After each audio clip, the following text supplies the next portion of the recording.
This first story is called The Water Bottle. In my 6th year of teaching, we had an event at my school called Literature Appreciation Day.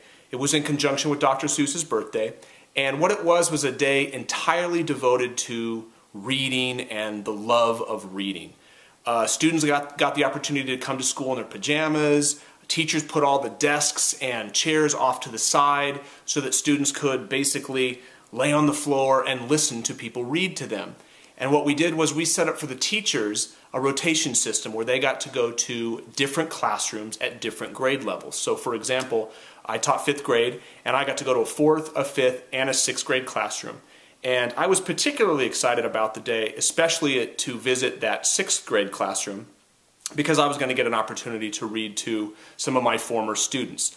So when the time came for me to go to that 6th grade classroom, I came in and I had my water bottle with me and the book that I was going to read to the students, and I got up in the front of the class and stool kind of like I am right now, and I started to read. And after a few minutes, as I typically do when I read out loud to students, I got a little parched, so I took my water bottle and I had the book in one hand, the water bottle, and I unscrewed the cap and took a little drink and put the cap back on and kept reading. And one of the girls in the front row, right after I did that, she went, "Oh, I totally remember that."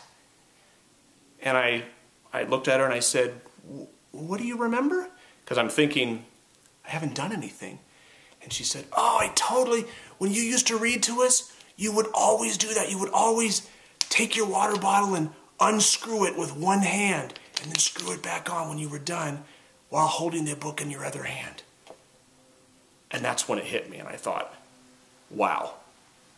That's the lesson that I learned from this story is my students, our students, watch everything that we do.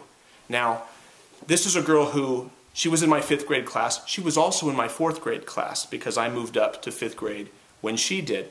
So I taught this student for 360 days. This is obviously before furlough days became part of the educational landscape. I taught her countless lessons in math, science, social studies, language arts, art, and I'm sure she remembered a lot of the stuff that I taught her. But on this day, the one thing that popped into her mind had nothing to do with academics. It had to do with the fact that I unscrewed a water bottle with one hand. And it got me to thinking, what else did I teach her that I didn't know that I was teaching her? And from that day forward, I kept that story, that incident in my mind, kind of at the forefront of my mind as a reminder.